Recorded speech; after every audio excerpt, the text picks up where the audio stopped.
जिंदगी में स्ट्रगल और फिजिक्स का न्यूमेरिकल दोनों का फंडा सेम है। ये जितने हार्ड होते हैं उनकी वैल्यू उतनी हाई होती है। अभी तक हमने अंसाल्व के 3 सेट के न्यूमेरिकलों को आसानी से सॉल्व किया है। आज अंसाल्व के चौथे सेट की बारी है। हेलो दोस्तों, मेरा नाम रणधीर सिंह है। आज हम क्लास 12th के फिजिक्स के अंसाल्व सेट नंबर 4 पेपर कोड 346 जेबी के सभी न्यूमेरिकलों को आसानी से सॉल्व कराने वाले हैं। पहला न्यूमेरिकल आपका 1 नंबर का बहुविकल्पी का पहला का क नंबर है। देखिए, एक धातु के टुकड़े पर -3.2 कूलाम का आवेश है, माने ऋण आवेश है। तो कह रहे कितने इलेक्ट्रॉनों की अधिकता है, माने एन का मान निकालना है। तो चलिए, इन सब के लिए बहुत ही आसान होते हैं ये सब प्रश्न। आवेश का मान दिया है, क्यू का मान दिया है 3.2 कूलाम। ई का मान जानते हैं 1.6 गुणे 10 के घात -19 कूलाम। एन का मान पूछ रहा है, तो कोई बात नहीं, बहुत ही आसान होता है। एन बराबर होता है क्यू बाई ई। चलिए, भाग करेंगे तो आप जानते हैं ये 2 बार में कट जाएगा। तो कितना आ जाएगा आपका आंसर? 2 गुणे 10 के घात +19, जो आपका कौन सा नंबर है? तीसरा नंबर आपका सही होता है। हेलो दोस्तों, दूसरा न्यूमेरिकल आपका बहुविकल्पी का ही है।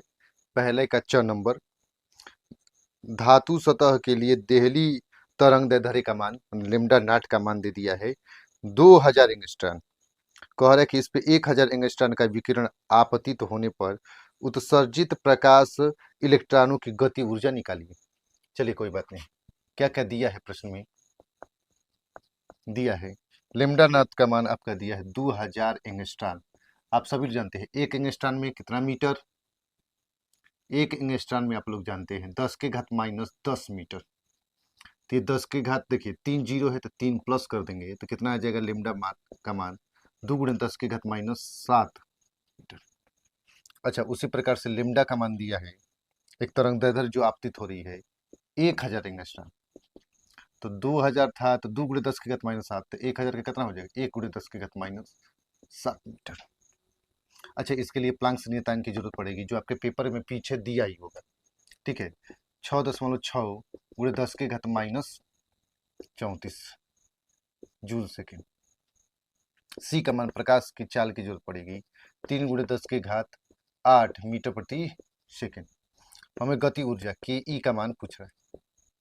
बहुत ही सिंपल है, के ई बराबर होता है, गति ऊर्जा बराबर के ई बराबर होता है एच सी 1 बटा में लेमडा,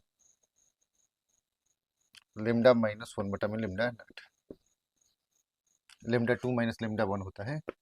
चलिए, यहाँ सर एच का मान कितना दिया है? 10 के घात -34 गुणे सी का मान 3 गुणे 10 के घात 8।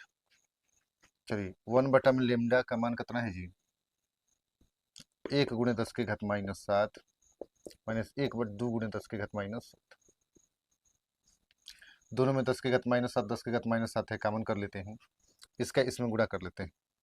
छतरी का 18, 18 एक 19, एक स्थान पर 10 मालूम। बोलिए, 34 -34 +8 कितना हो जाएगा आपका? ये आपका हो जाएगा 10 के घात -26 भागा, दोनों में से कॉमन कर लिए हैं तो कितना हो जाएगा? 10 के घात -10 के घात -7 ऊपर जाएगा तो +7 हो जाएगा। ठीक है, और ये 1/1 बच गया, ये 1/2 बच गया। एक में से 1/2 देख लीजिए, ये 1 बच गया, ये 1/2 हो गया। एक में से आधा घटाएंगे तो आधा हो जाएगा, दोनों 2 से भाग करेंगे तो के ई का मान कितना आ जाएगा? 19.8 गुणे 10 के घात, माइनस ऊपर जाएगा तो प्लस, -19 -26 अब प्लस -26 +7 कितना हो जाएगा? -19 हो जाएगा आपका, इसलिए डायरेक्ट लिखते हैं यहाँ पे। चलिए, ये इतना हो गया, ये बच गया 1/2 मैंने 2 से भाग करेंगे तो कितना चल जाएगा? 9.9 गुणे 10 के घात इतना काइनेटिक एनर्जी आ जाएगा जूल में। परंतु आंसर दे रहा है इलेक्ट्रॉन वोल्ट में। तो इलेक्ट्रॉन वोल्ट में बदलने के लिए, इसको जूल को इलेक्ट्रॉन वोल्ट में बदलने के लिए 1.6 गुणे 10 के घात -19 से भाग करना पड़ेगा, तब ये बदल जाएगा इलेक्ट्रॉन वोल्ट। ये सही आपका कैंसिल हो गया। ये भाग करेंगे तो 6.18 इलेक्ट्रॉन वोल्ट आएगा। आपका आंसर होता है पहला नंबर, पहला नंबर सही। ठीक है, यहाँ तक सबको क्लियर है। इस सेट में जो अगला न्यूमेरिकल है वो दूसरा का ग नंबर है। ध्यान से आप बोर्ड पे पढ़िए प्रश्न को। किसी कुंडली का स्वप्रेरकत्व 6 मिली हेनरी है और इसमें धारा प्रवाह की दर माने di/dt का मान 10⁻³ प्रति सेकेंड है। तो कुंडली में उत्पन्न प्रेरित विद्युत वाहक बल ज्ञात कीजिए। चलिए आइए, प्रश्न में क्या क्या दिया है, बहुत ही सिंपल प्रश्न है, 1 नंबर का है तो आसान ही होगा। आपका एल का मान दिया है 6 मिली हेनरी। 1 मिली में कितना होता है 10⁻³ तो 6 × 10⁻³ हेनरी हो जाएगा। और धारा प्रवाह की दर माने di/dt का मान आपका कितना दिया है 10⁻³ एम्पियर प्रति सेकेंड, एम्पियर प्रति सेकेंड दिया है। ई का मान विद्युत वाहक बल का मान पूछ रहा है, तो बोलिए ई बराबर होता है एल di/dt। माइनस होता है यहाँ पे लेकिन माइनस नहीं लेंगे, संख्यात्मक मान क्यों लेंगे। तो 6 × 10⁻³ di/dt का मान कितना है 10⁻³ -3 + 3 कट गया तो 6 वोल्ट का आपका विद्युत वाहक बल का मान। हेलो दोस्तों, अगला न्यूमेरिकल बहुत ही अच्छा है, ये दूसरा का 6 नंबर है। एकल झिर्री विवर्तन प्रारूप में द्वितीय निम्नलिखित के लिए माने m2 का मान 2 रखना है। द्वितीय निम्नलिखित के लिए विवर्तन कोण माने थीटा का मान दिया 60 डिग्री, झिर्री की चौड़ाई लेमडा के पदों में, झिर्री की चौड़ाई मतलब ई का मान निकालना है लेमडा के पदों में, मैंने लेमडा का मान नहीं दिया, लेमडा के पदों में निकालना है। चलिए, तो सबसे पहले क्या क्या दिया है, दिया है आपका द्वितीय निम्नलिखित, द्वितीय निम्नलिखित निम्नलिखित के लिए, द्वितीय निम्नलिखित के लिए m का मान 2 रखेंगे और विवर्तन कोण माने थीटा का मान कितना दिया है 60 डिग्री, आप हिंदी में लिखिएगा विवर्तन कोण। और क्या निकालना है झिर्री की चौड़ाई, झिर्री की चौड़ाई, झिर्री की चौड़ाई ज्ञात करना है, चौड़ाई माने ई निकालना है, ई ज्ञात करना है। तो सूत्र होता है विवर्तन वाले में ई साइन थीटा बराबर m लेमडा। हमें ई का मान लेमडा के पदों में निकालना है, चलो ठीक है, ई का मान निकालना है साइन थीटा, तो ई बराबर हो जाएगा लेमडा सॉरी m लेमडा में साइन थीटा। चलिए m का मान 2, लेमडा का मान तो लेमडा के पदों में ही निकालना है, साइन थीटा साइन 60 डिग्री। चलिए तो इधर हल कर देते हैं, तो ई बराबर हो जाएगा, बोलिए कितना हो जाएगा 2 लेमडा बटा में साइन 60 का मान √3/2, 2 ऊपर जाएगा तो 4, 4 लेमडा बटा में √3, नीचे अंडर रूट रखते नहीं है तो ऊपर नीचे अंडर रूट से 3 से गुणा कर देंगे, गुणा कर देंगे तो ये हो जाएगा सॉरी 4 √3/3 लेमडा। ई का मान आपका निकल गया, माने झिर्री की चौड़ाई निकल गई किसके पदों में, इतने लेमडा के पदों में। ठीक है, यहाँ तक। अगला प्रश्न बहुत ही महत्वपूर्ण है, ये लॉजिकल प्रश्न है आपका, तीसरा का क नंबर। समान धारिता के 4 संधारित्र श्रेणी क्रम है तो आवेश का मान भी समान होगा और धारिता का भी मान समान दिया है, तो विभव भी एक समान होगा, एकदम क्लियर बात है। 20 वोल्ट की बैटरी से जुड़े हैं, मध्य बिंदु ओ भू संपर्कित है मतलब वहां पर विभव 0 होगा। बिंदु P और O पर विभव की गणना कीजिए। P पर और O पर विभव की गणना माने इस बिंदु पर विभव की गणना करना है। सबसे पहले देख लीजिए बैटरी जो है बिंदु P और Q के समांतर क्रम में, देखिए इसका एक सिरा और इसका एक सिरा, इस बिंदु जो है माने विभवांतर का मान कितना है 20 वोल्ट दिया है। तो दिया है ये चित्र में देख लीजिए क्या दिया है, Vp माइनस VQ का मान 20 वोल्ट है, इसको मान लेते हैं समीकरण 1, और V0 पर मान माने बिंदु O पर विभव का मान कितना है 0 है, इसको मान लेते हैं समीकरण 2। अब बताइए बिंदु O के दोनों तरफ समान धारिता के संधारित्र है और श्रेणी क्रम में है तो आवेश भी समान होगा। जब आवेश भी समान होगा तो यहाँ से यहाँ तक विभव जो पतन होगा माने विभव का जो नुकसान होगा, जो विभव की कमी होगी, यहाँ से यहाँ तक विभव पतन के क्या होगा बराबर होगा। तो देखिए तो ओ बिंदु बिंदु ओ के दोनों तरफ समान धारिता के संधारित रहे,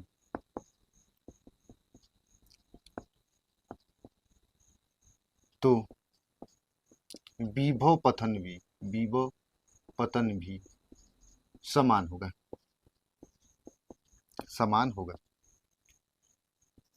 क्योंकि श्रेणी क्रम है तो आवेश भी समान होगा तो विभव पतन भी समान होगा।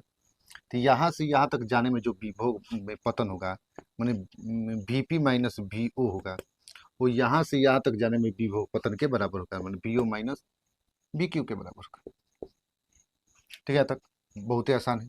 चलिए तो VO को उधर लेके आए तो VO और ये इसको इधर ले आए तो Vp, ये माइनस इधर आएगा तो प्लस VQ बराबर हो गया 2VO, ये माइनस इधर गया तो प्लस, तो इतना हो गया। समीकरण 2 से देखेंगे VO का मान 0 है तो Vp प्लस VQ का मान कितना निकल गया आपका 0 हो गया, इसको मान लेते समीकरण 3। ठीक है, तक अब बताइए समीकरण 1 व 3 को जोड़ देंगे तो Vp का मान निकल जाएगा, Q से Q क्या हो जाएगा, कट जाएगा। तो समीकरण 1 प्लस समीकरण 3 करेंगे हम, जैसे ही हम करेंगे तो इससे ये वाला कैंसिल हो जाएगा, तो बचेगा Vp प्लस Vp में 2Vp बराबर कितना हो जाएगा 20 0 20, तो Vp का मान कितना आ जाएगा 10 वोल्ट आपका विभव तरीके। ठीक है, ओ बिंदु पर 0, Q पे भी निकाल लेते हैं, तो Q पे कितना होगा तो 10 का मान यहाँ पर रख देते हैं, तो VQ कितना हो जाएगा आपका, यहाँ पे 10 रखेंगे तो ये माइनस इधर जाएगा तो माइनस 10 वोल्ट हो जाएगा। ठीक है, या यहाँ पे भी रख सकते हैं, Vp का मान यहाँ पर रखेंगे प्लस 10 है, उधर जाएगा तो माइनस 10, तो VQ का मान कितना आ जाएगा माइनस 10 वोल्ट आ जाएगा। एकदम लॉजिकल प्रश्न है, 3 नंबर का है, बहुत ही आसान, सॉरी 2 नंबर का है। हेलो दोस्तों, अगला प्रश्न बहुत ही अच्छा है, 3 नंबर का प्रश्न है, चौथा का ग नंबर, ध्यान से पढ़िए। दिए गए संतुलित व्हीट स्टोन सेतु में, मैंने पहले बता दिया कि ये दिया गया जो व्हीट स्टोन सेतु है संतुलित अवस्था में है, तो मैंने धारामापी में मैंने बीच में कोई धारा प्रवाहित नहीं होगी, मतलब ये दोनों श्रेणी क्रम होंगे, ये दोनों श्रेणी क्रम है जो फिगर में भी दिया है। ठीक है, संतुलित व्हीट स्टोन सेतु में बिंदु बी व डी पर विभव, मैंने यहाँ और यहाँ पर विभव निकालना है, तथा धारा I1 I2 का मान भी ज्ञात करना है, मैंने ये I1 और I2 का मान ज्ञात करना है। जब कुंडली संतुलित होती है तो बिंदु बी व डी पर विभव का मान समान होता है, और वह मान जो समान होगा कितना होगा वही हमको ज्ञात करना है। और चूंकि बिंदु सी पर विभव ये पृथ्वी से संयोजित है, मैंने यहाँ पर विभव शून्य होगा। चलिए आइए हम पहले कर लेते हैं। तो सबसे पहले धारा निकालने के लिए कुल धारा पहले हम निकाल लेते हैं, आई का मान निकाल लेते हैं। उसके लिए हमें विभव का मान दिया है, कुल प्रतिरोध निकालना पड़ेगा। अगर ये कुंडली संतुलित में है तो I1 इसमें से होके जाएगा और I2 इसमें से होके जाएगा, इसमें कोई धारा प्रवाहित तो नहीं होगी।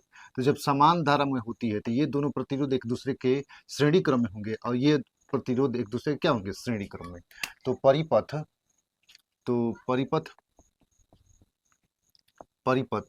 ए बी सी में तुल्य प्रतिरोध, ए बी सी में तुल्य प्रतिरोध 2 + 4 R डैश का मान कितना हो जाएगा 2 + 4 माने 6 ओम, याद रखिए। फिर परिपथ दूसरा नीचे वाला परिपथ हम बता दीजिए, ए डी सी में तुल्य प्रतिरोध कितना है, तुल्य प्रतिरोध R डबल डैश बराबर 3 + 6 9। ठीक है, एक और प्रतिरोध है 0.4 आंतरिक प्रतिरोध है। कुल प्रतिरोध जोड़ेंगे तो ये ऊपर वाला और नीचे वाला समांतर क्रम में, और दोनों को जोड़ देंगे तो ये उसके श्रेणी क्रम में। तो परिपथ का कुल प्रतिरोध या तुल्य प्रतिरोध भी लिख सकते हैं, R बराबर क्या हो जाएगा बोलिएगा, ये दोनों समांतर क्रम में तो समांतर क्रम में क्या होता है दोनों का गुणा बटा में दोनों का जोड़ प्लस स्मॉल r 0.4 कितना हो जाएगा, आप थोड़ा सा जोड़ लीजिए, ये गुणा करेंगे तो 6 9 54 बटा में 15 प्लस 0.4 हम भाग करेंगे तो कितना जाएगा, जाएगा 3.6 प्लस 0.4 कितना प्रतिरोध आ जाएगा आपका, जोड़ देंगे तो बहुत ही आसान है, 4 ओम आ जाएगा। परिपथ में कुल प्रतिरोध 4 ओम है, विभव आपका 6 वोल्ट है, तो धारा आसान से निकल जाएगा। तो परिपथ में प्रवाहित धारा या सेल द्वारा प्रवाहित धारा आई बराबर क्या हो जाएगा, V बटा में R। ठीक है, तो आई बराबर V का मान कितना है, 6 बटा में 4। 6 बटा में 4 मतलब कितना आ जाएगा, आप बागा कर लीजिए, 4 एकम 4, 4 पाँचे 20, इतना आ जाएगा, सॉरी एम्पियर। इतना एम्पियर 1.5 एम्पियर धारा पूरे परिपथ में प्रवाहित होगी। तो हमें निकालना है I1 I2 का मान निकालना है। ठीक है, तो चलिए निकालते हैं। I1 किस में प्रवाहित है, इसमें प्रवाहित है, तो इसमें प्रवाहित है, I का मान निकालना है, I1 का मान इस और इसके बीच में निकालना है। तो हमें इसके और इसके बीच में पहले विभव का मान निकालना पड़ेगा, माने A व C के बीच में विभवांतर कितना है। तो A व C में विभवांतर निकालने के लिए सबसे पहले निकाल लेते हैं कि ये कितना विभवांतर खपत कर रहा है, माने आंतरिक प्रतिरोध में कितना विभवांतर खत्म हो रहा है। तो आंतरिक प्रतिरोध में विभवांतर का मान या बैटरी के सिरों पर खर्च विभवांतर का मान कितना हो जाएगा, तो धारा इतनी है और ये आपका 0.4 है। ठीक है, तो चलो आइए, आंतरिक प्रतिरोध पर विभवांतर निकाल लेते हैं। आंतरिक प्रतिरोध पर विभवांतर VR लिख लेते हैं, आंतरिक प्रतिरोध है तो I इंटू आर, आई का मान कितना है 1.5, R का मान कितना है 0.4, 15 चौका कितना होता है 60, 0.6 वोल्ट आपका ये खपत करेगा इसके सिरों पर। अब पूरा विभव कितना है 6 वोल्ट, आई इसके सिरों पर कितना खर्च हो रहा है 0.6, तो इन दोनों के सिरों पर कितना खर्च होता है 5.4 हो जाएगा। तो A व C के मध्य विभवांतर कितना होगा, विभवांतर A व C के मध्य विभवांतर माने VAC का मान हो जाएगा आपका, आपका क्या कितना हो जाएगा, पूरा विभवांतर है 6 और ये खुद बैटरी में कितना खर्चा हो रहा है 0.6 माने 5.4 वोल्ट A व C के बीच विभवांतर होगा। अब A व C के बीच विभवांतर पता चल गया, ऊपर वाला परिपथ में कितना प्रतिरोध है 6 वोल्ट, तो धारा I1 का मान निकाल लेंगे। उसी तरह नीचे वाले में कितना प्रतिरोध है 9 वोल्ट, तो I2 का मान निकाल लेंगे। सबसे पहले यहाँ तक क्लियर है, थोड़ा सा स्क्रीनशॉट लीजिए, हमें थोड़ा आगे मिटाना पड़ेगा। ठीक है, यहाँ तक चलिए, अब इसको इरेज कर देते हैं, यहाँ तक थोड़ा सा हमें इरेज करना पड़ेगा। ठीक है, चलिए तो हम एक बार देख लेते हैं, ये हुआ। चलिए तो ए परिपथ कौन सा ले लें, ABC में परिपथ ABC में प्रवाहित धारा I1 का मान निकालना है। तो I1 का मान निकालने के लिए VAC बटा में R का मान, सॉरी R डैश का मान रखना पड़ेगा। VAC का मान कितना है 5.4 और R डैश का मान 6, 6 9 54, 0.9 आपका एम्पियर आ गया I1 का मान। उसी तरह परिपथ ADC में प्रवाहित धारा, ADC में प्रवाहित धारा I2 बराबर क्या हो जाएगा VAC, दो बिंदुओं के मध्य विभवांतर तो सामान्य होता है, बस प्रतिरोध बदल रहा है। 3 कितना दिया है R डबल डैश मतलब 5 बटा में 9, 0.6 एम्पियर। ठीक है, तक ये आपका धारा निकल गया। अब हमें निकालना है विभवांतर, विभवांतर निकालना है। चलिए तो विभवांतर निकाला जाए, पहले यहाँ तक लिख लीजिए सभी लोग। अब हमें विभवांतर निकालना है बिंदु B पर D पर। संतुलित अवस्था में बिंदु B व D पर विभवांतर समान होता है। आइए हम निकाल के चेक भी कर लेते हैं विभवांतर का मान कितना आ रहा है। सबसे पहले बताइए बिंदु C आपका किससे संयोजित है? बिंदु सी आपका पृथ्वी संयोजित है, माने बिंदु सी पर विभवांतर का मान 0 होगा। और बी ए सी माने बिंदु ए व सी के मध्य विभवांतर कितना है? बिंदु ए व बी सी के मध्य विभवांतर आपका बिंदु ए व सी के मध्य विभवांतर आपका है 5.4। तो ये विभवांतर भी ए माइनस क्या हो जाएगा? भी सी बराबर 5.4। तो इसका मान तो 0 है क्योंकि पृथ्वी से संयोजित है। तो भी ए का मान माने बिंदु ए पर विभवांतर का मान 5.4 वोल्ट होगा। बिंदु ए पर विभवांतर का मान कितना हो जाएगा? 5.4। सी तक आते आते तो 0 हो जाएगा। अब हमें बिंदु बी पे निकालना है, डी पे निकालना है। तो ए व डी के मध्य विभवांतर निकाल दिया जाए। बिंदु ए व बी के मध्य विभवांतर, ए व बी के मध्य बोल रहे हैं माने भी ए माइनस भी भी बोल रहे हैं। क्लियर यहाँ तक? अच्छा, मध्य विभवांतर कैसे निकलता है? आई इंटू आर से निकलता है। I1 इंटू आर, आर का मान है 2। चलिए, बिंदु ए पर विभवांतर कितना है? बिंदु ए पर विभवांतर है 5.4 माइनस भी बी बराबर आई का मान कितना है? I1 का मान है 0.9 इंटू 2। तो ये माइनस हो जाएगा, ये उधर जाएगा तो सॉरी, ये माइनस से उधर जाएगा तो प्लस भी बी, ये 5.4 माइनस ये कितना हो जाएगा? 1.8। चलो घटाओ घटाएंगे तो कितना हो जाएगा? 6 और ये 4 में से होंगे 3.6 वोल्ट बिंदु बी पे आएगा। तो अगर संतुलित में है तो जितना बिंदु बी पे आएगा उतना ही बिंदु डी पर आएगा। तो बिंदु डी पर भी विभवांतर 3.6 होता है। लेकिन चलिए निकाल के भी दिखाते हैं। तो डी पे निकालना है तो बिंदु ए व डी के मध्य विभवांतर निकाल लेते हैं। बिंदु ए व डी के मध्य विभवांतर, जरूरी नहीं है कि हम ए बी के मध्य आप बी सी के मध्य भी लिख लेते हैं। तो बी पे पता नहीं है, सी पे तो 0 है, और इसमें गुणा करके भी निकाल सकते थे आप। या एडी के मध्य जगह न लेकर आप ले सकते हैं डी सी के मध्य, सी पर 0 था तो डी का मान निकल जाता है, इसके इसमें गुणा करते तो सिंपल निकल जाता है। ऐसे भी कर लेते हैं।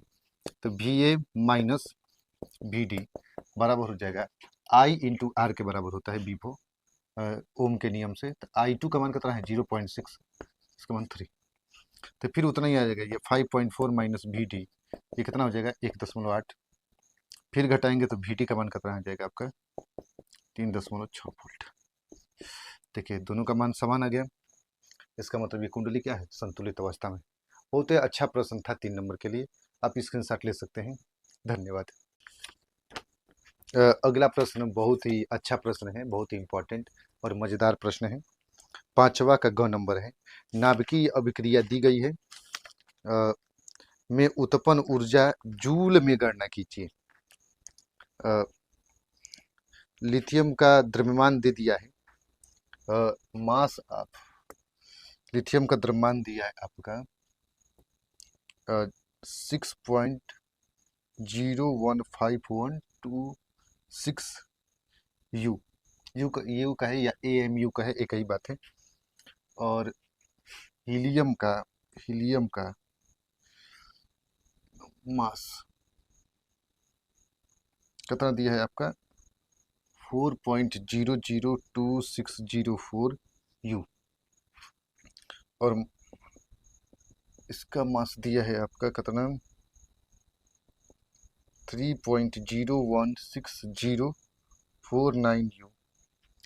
और न्यूट्रॉन का 0N1 का कितना दिया है? 1.008665 यू। और कह रहा है एक यू जो होता है 931 मेगा इलेक्ट्रॉन वोल्ट के बराबर होता है। माने इतना जो मास है उसको इतने से गुणा करेंगे तो ऊर्जा में बदल जाएगा। नाभिकीय अभिक्रिया क्या है? 0134 प्लस अब देखिए एक कंसेप्ट आप याद रखिए, द्रव्यमान क्षति वाला कंसेप्ट आप याद रखिएगा। जब भी अभिक्रिया से पहले जो द्रव्यमान होता है, अभिक्रिया के बाद द्रव्यमान कुछ कमी हो जाती है। अभिक्रिया से पहले जो तत्वों का द्रव्यमान होता है, अभिक्रिया कराने के बाद द्रव्यमान में क्या हो जाती है? कुछ कमी हो जाती है। आइंस्टीन ने कहा था यही कमी जो द्रव्यमान में कमी होती है ऊर्जा के रूप में निकलती है। इसीलिए उन्होंने ऊर्जा और द्रव्यमान और ऊर्जा समतुल्यता संबंध दिया था, E बराबर mc²। इससे हम द्रव्यमान को ऊर्जा में बदल सकते थे।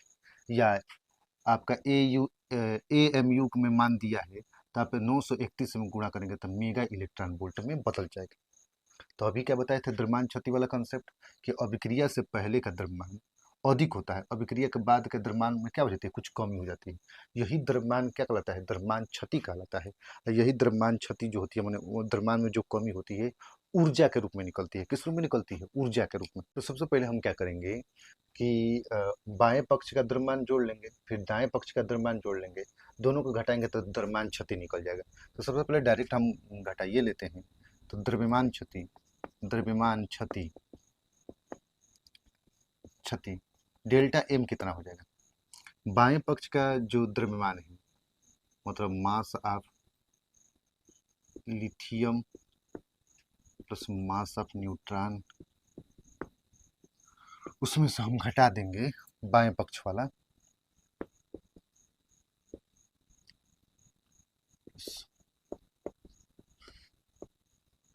मैंने अभिक्रिया से पहले जो तत्वों का द्रव्यमान है, अभिक्रिया के बाद तत्वों का द्रव्यमान कुछ अंतर हो जाता है, उसे ही द्रव्यमान क्षति कहते हैं। चलिए मान लिख लेते हैं। इसका मान देखिए 26 माइनस सॉरी प्लस, इसका मान कितना है जी 1.008665 माइनस, इसका मान थोड़ा सा अच्छे से देखिए कहीं गलती ना हो जाए, 3.01649, ये सब यू में निकलेगा। चलिए जोड़ देते हैं, जोड़ के बताइए थोड़ा सा। 5 6 11 का 1, 6 2 8 1 9, 2 6 7, 8 5 8 और 5 13 का हासिल 1 1 1 2 0.617, ठीक है, माइनस ये थोड़ा जोड़ लीजिए, 13 का 3 हासिल 1 5 6 और 0 6 2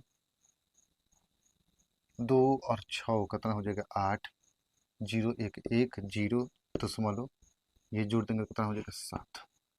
चलिए अब इनका घटा लेते हैं तो डेल्टा एम का मान निकल जाएगा। घटाइए, इस एलसीएम लेना पड़ेगा, 11 में से 3 गया आपका हो जाएगा 8, तो ये आपका हो जाएगा 8, 8 में से 5 गया 3, और ये आपका सॉरी 7 में से 6 गया 1, और कितना है ये 3, एलसीएम लेना पड़ेगा तो 13, 13 में से 8 गया आपका बच जाएगा 5, ठीक है, और ये एलसीएम ले लेते 1, 1 में से गया 0 दशमलव सॉरी 0 फिर 0.0, इतना यू निकल गया। अब इसी को आपको मेगा इलेक्ट्रॉन वोल्ट में बदलना है। तो उत्पन्न ऊर्जा पूछ रहा है, उत्पन्न ऊर्जा या मुक्त ऊर्जा जो भी कहें, आपका E बराबर हो जाएगा एम का मान दिया है 0.005138 इंटू 931, तो ये बदल जाएगा आपका मेगा इलेक्ट्रॉन वोल्ट। गुणा करेंगे तो आपका आ जाएगा, गुणा करा लीजिएगा आप लोग खुद से, ये आपका आ जाएगा 4.783438, लगभग ये मेगा इलेक्ट्रॉन वोल्ट आ जाएगा, ठीक है। चलिए ये आपका हुआ, थैंक यू। हेलो बच्चों, अगला प्रश्न ये ट्रांसफार्मर वाले चैप्टर से है, 5 नंबर का प्रश्न है, 8वां प्रश्न है।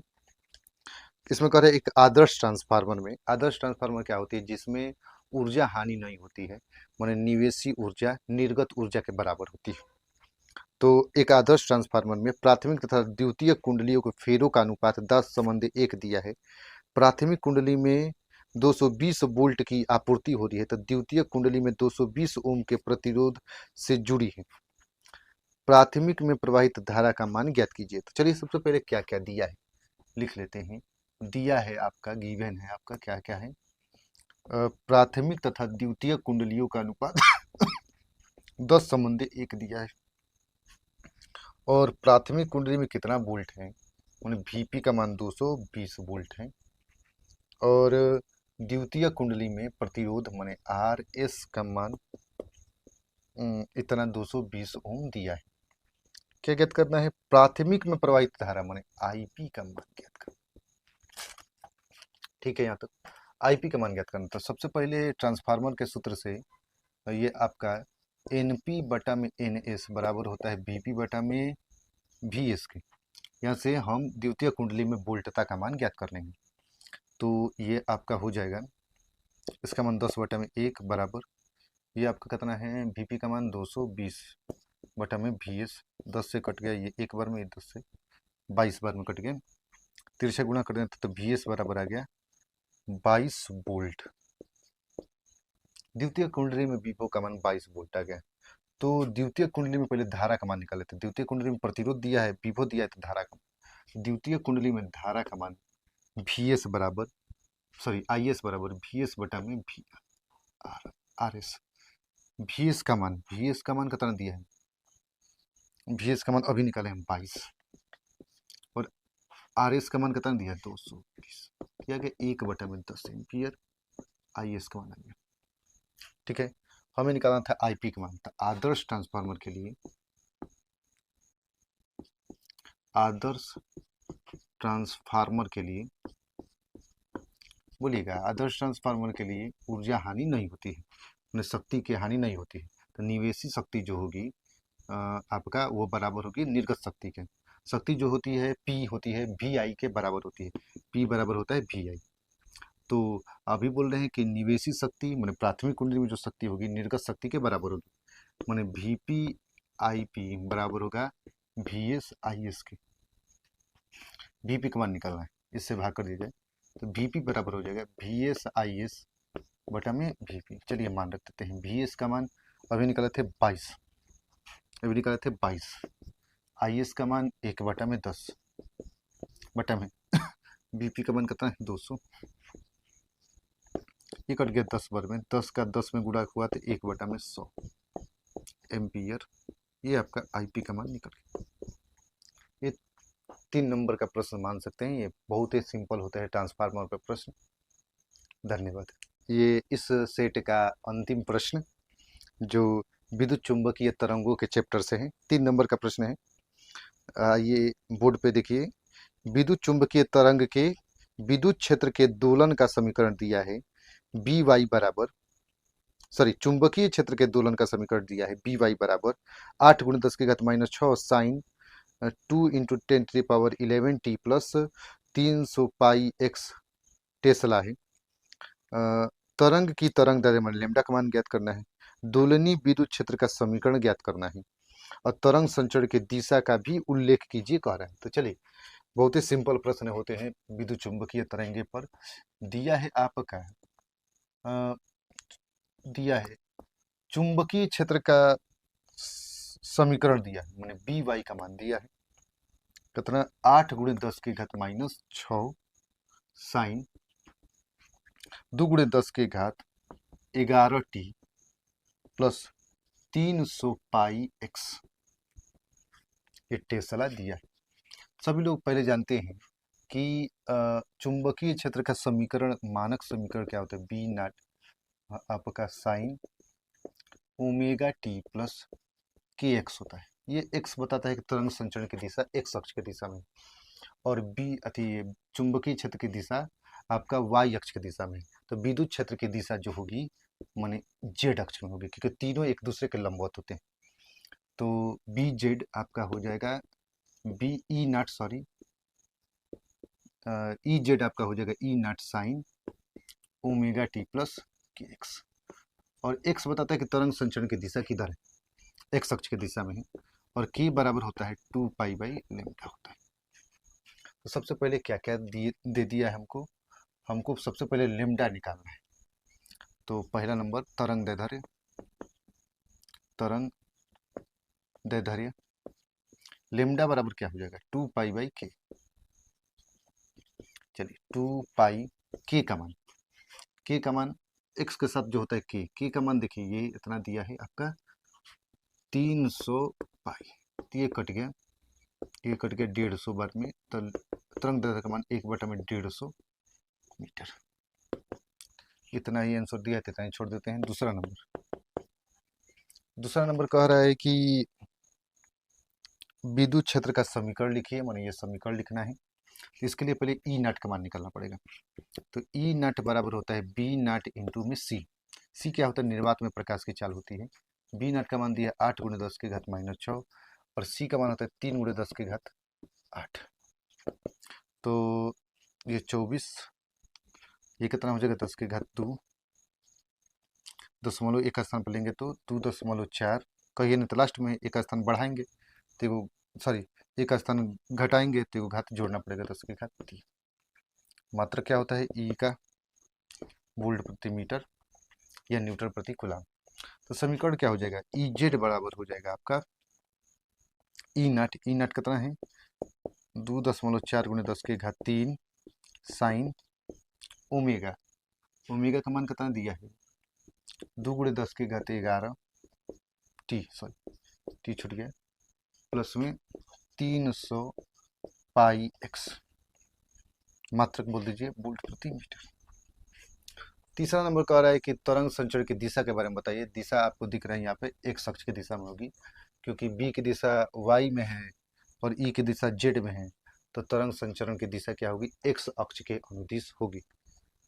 धन्यवाद। हेलो दोस्तों, हम इस अंशाल्व के 2025 में पूछे गए सभी पेपरों के कम से कम 7 सेट के सभी न्यूमेरिकलों को आसानी से सॉल्व कराएंगे और इस सेट के न्यूमेरिकलों को कंप्लीट होने के पश्चात हम इसका अलग से एक प्लेलिस्ट बनाएंगे जिसमें सभी थियरी सेक्शनों को आसानी से सॉल्व कराएंगे।